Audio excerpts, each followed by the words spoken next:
Hi, welcome to Sneak and Show Gaming. I'm Paddy Robinson. I'm here with Sam Loy. We're going to do a bunch of standard matches today. We're going to play the matchup Black-White Control, which Sam has just done his deck pick for, and today I'm playing William Jensen's Blue-White Control deck from Grand Prix Dallas Fort Worth. Huey came second in this event with this deck, and if you're familiar with standard at all at the moment, you're aware that Blue-White's kind of pillar of the format, and this deck doesn't really deviate from the norm too much. In fact, it's pretty much become the industry standard. So I'll go through the card choices relatively quickly. We've got the standard package of 4 Supreme Verdicts, 4 Sphinx's Revelation, 4 Detention Spheres, 4 Azorius Charm, along with 4 Divination. The counter suite has 4 Dissolve and 2 Syncopates, and then we have 3 Jace Architect of Thought, and as win conditions we're running with an Elspeth Sun's Champion and Elixir of Immortality. There's 2 Quickens and a Ratchet Bomb to kind of like supplement the main deck. Quicken gives you some nice Supreme Verdict kind of interaction, while also cycling when you don't need it. You don't need it for sorcery interaction. And Ratchet Bomb is just a generic catch-all, playing the 5th Wrath of God or Pack Rat Insurance and that sort of stuff. Main deck's relatively straightforward. I think there's a lot of 4-ofs in it, and that's kind of a product of Thoughtseize based format, I believe. When you're having your hand stripped apart strategically by Thoughtseize, it's good to have lots and lots of redundancy, so you have 4-ofs of all your best spells, along with cards like Divination, which let you kind of refuel and come back from having critical spells taken away by just getting ahead on mass and volume of cards. The mana base is pretty basic, in the sense that we have 16 basic lands. I really like basic lands. They come into play untapped. They don't deal any damage to me. They always tap the mana I want them to, and I just have a really good time playing basic lands. It's a good incentive to be 2 colors in this format. If you play Esper, the 3-color variant of this, you often find yourself having hands where you don't play anything on turn 4 because your lands come into play tapped, and basic lands really help you get over that. Casting your verdicts on time, playing planeswalkers on time, having mana to cast counter spells, divination and interspells, all that sort of stuff. Along with that, we have 4 Hallowed Fountains, which I think you'd all expect, and 4 Azorius Guildgate, because we haven't got Blue-White Scryland yet.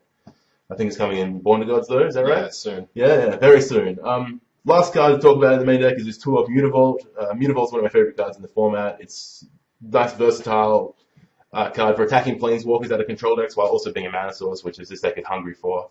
This is really good Jace insurance. In the blue-white mirrors, they can't play Jace and tick it down if you have Mutavault in play, because you just get to kill it for free, which creates some interesting kind of tension where they don't get to use that Jace to get ahead on cards. I think Mutavault's really important. That's the main deck kind of covered. It's the industry standard. You should, if you're considering playing big standard tournaments, you should get familiar with this list because it's everywhere and it's very good. I think I haven't played very much with it. As moving on to the sideboard, we have a suite of counter spells to improve the mirror. Can you see my hand? You can see my hand, right? Yeah, cool. All right. Yeah, we have a suite of extra counter spells to enhance our control matchup, along with Jace Memory Adept, which also comes in that instance. We have 3 copies of Last Breath, which has become a kind of versatile removal spell of the format, killing Night Vale Spectre, Pack Rats, Master of Waves, Mutavaults. Yeah, just anything you've got a problem with, really. Exactly. Kills Ash Zealots if you need to. It's very flexible and unlike... Surprisingly flexible for how restricted the card is. Yeah, the card looks really restricted, but it happens to kill a lot of the big players in the game today. To flesh out the sideboard, we have these 3 lifelink creatures, this lifelink creature package. Originally, Huey played 3 Flintslayer Paladin, but we kind of moved into an Archangel of Foom because it's kind of good against Mono Blue as well. But these are really helpful against aggressive red decks and the likes. The lifelink is obviously very relevant, and to have a board presence is actually quite very important in those sort of matchups. So you can just get onto the board and slow the game down, make them have to commit more to the board, get better value off your Supreme Verdicts. Complementing that, we have this Blind Obedience, which is good against haste creatures, Mistgutter Hydra, Stormbreath Dragon, etc., and also just for incremental advantage. We have a Ratchet Bomb, which complements our other Ratchet Bomb in the main deck, and again, this Jace Memory Adept, which is good for Mono Black and other control matchups. 15th card is Pithing Needle. Who knows what that card does? Anyway, I think that kind of covers everything except for Pithing Needle, which no one can ever cover. Any other thoughts, Sam? No, that's pretty much it. That's pretty much it? Cool. Yeah. Anyway, I hope you enjoy our this video, and cool. See you guys later. All right. Hi, I'm Sam, and I'm here with Sneak and Show Games and Paddy Robinson. And we're doing a playtest video today, and I want to show you the black-white control deck that I'll be playing. Alright, so what we've got here is we've got what's a bit of a change on the mono-black control deck, which has been fairly dominant in this standard season. We've got some classics like we've got 4 Pack Rats, 4 Desecration Demons, a couple of differences in the creature base. We've got the 4 Blood Baron of Biscopa instead of Grey Merchant. This card's much higher impact by itself than the Grey Merchant is. Obviously, you don't get any crazy drain games where you just get to kill someone immediately with a Grey Merchant activation or whatever. But this card's very hard to remove, just very powerful in the format. We have a Singleton Sin Collector. Generally speaking, most decks have instants and sorceries in their hands, but we don't want to overcommit to it pre-board. So it's basically there for control games, and it does a bit of work, but we're not prepared to commit to more than one pre-board. The rest is basically the same deal, except these can come down earlier and they can strip a Brave the Elements or a Burn spell from a mono red deck. So they're a little higher impact and a little safer. Also, they can take Planeswalkers as well. They can also take Planeswalkers. Detention Spheres and Underworld Connections. Yep. Yep. All good things to take. Yeah, and we have the removal package. So we've got 4 Heroes Downfall, can kill anything. Devour Flesh is our next most generic removal spell, and because we have such a density of removal in this deck, we're able to play Edicts to a really good effect. We have our marginal removal source here, which are the 2 Ultimate Price and the 2 Last Breath. The Last Breath is, it's fairly well positioned, even if it is a bad spell. Kills Pack Rat, Nightveil Spectre, Master of Waves, Mutavault. Ultimate Price is, similarly restrictive. It doesn't kill everything in the format, but it kills the stuff that the Last Breath don't, basically. It also kills Pack Rat. Kills Pack Rat as well. Everything kills Pack Rat. Everything wants to kill Pack Rat. Yeah. It's a pretty bad guy, which is why we're playing bad man. Exactly. Alright, and we've got the 4 Thoughtseize. Pretty standard. It's Thoughtseize. Card's good. You're going to play as many as you can. Best card in the format.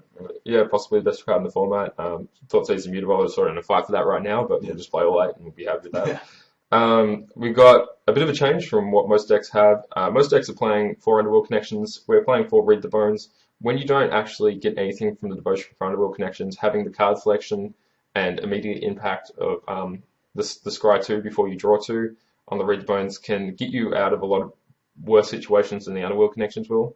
You obviously don't develop the long game advantage you do with the Underworld Connections, but the Read the Bones can draw you into your threats immediately, take advantage when you're ahead, or pull you out when you're behind. And it's really important. The mana base is fairly simple. It's a bunch of black. You splash in a bunch of white. You obviously want all your Scrylands because they're sweet. Mutavaults are great. We've got 2 Oils of Gilgades and the Plains just to support the white that we have in the deck. Because we're drawing so many cards off the Read the Bones and stalling the game out, so they're going to go for a lot of turns. Having what is only 11 white sources is fine. There's no double white spells. There's 5. There's only five white mana symbols in the main deck. 7 actually with the last one. But yeah. So yeah. Basically, we're trying to stall people out and take over the game with one of these ridiculous cards here. Yeah. So we'll move on to the sideboard.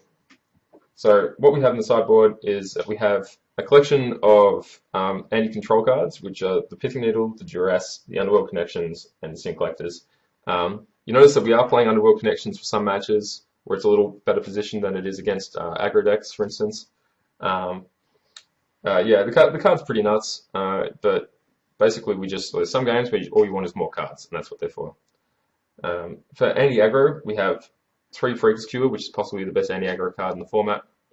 A Doomblade for just generic removal when we want an extra removal spell against things like Mono Blue, where a Master of Wave is just definitely death. And a Shrivel for anywhere where we can actually get use out of Shrivel. Sometimes you'll pick up a 2-for-1 for it, sometimes it's just a 1-for-1. And sometimes it's Plague Wind. Sometimes it's just Plague Wind, yeah. Card sweet. The other removal spell we have inside is this Dark Betrayal, obviously for the mono black decks. Card's fairly good. We don't really want to overcommit to it because we already have a lot of removal and a lot of edicts. But it's important to be able to kill Nightveil Spectre, and you really need to give it a nod. And obviously Pack Rat, as we mentioned before. We've got Lifebane Zombie just to keep the clock going. Sometimes you want the extra creatures, and sometimes it's just insane value when you actually get to strip cards with it. But yeah, I mean, the card, that's probably the closest thing to generically good we have in the sideboard. And yeah, Pithing Needle's Pithing Needle. What does it do? No one knows. No one knows. No one knows. But it's here to do it. So yeah, that's the deck. Is there anything you want to say about it, Paddy? No, I think that I just like to comment on the Life Bend Zombie. Although it only strips green and white creatures, it's got a lot of flexible value in the sideboard of decks. Like Sam was saying, when you want creatures, you can just bring it in, even if it's not definitely going to hit. Having it against blue-white control and Esper control is actually better than having some of your edicts or your heroes downfalls or whatnot. You really want to. You can play it on 3 and just have a clock, find out what's up in their hand, see what's going on. It attacks past Elspeth tokens to threaten Elspeth. I really like it as a flexible card in a lot of matchups. Yeah, I definitely agree with that. I mean, it's enough like Vendilion Clique that I'm never Yeah, gonna it's got a play. little bit of Vendilion. The card's pretty sweet. I respect it. It's also insane. You can even bring it in against the Black-White Mirror because if you take the Blood Baron, that's really good. It's probably one of the most insane cards you can take Yeah. in the format. It's It's pretty that much- or a Polychronos or something like Yeah, that. Blue Grass or something. Yeah. Yeah. All right. So we're gonna go to some games now. Thanks, guys.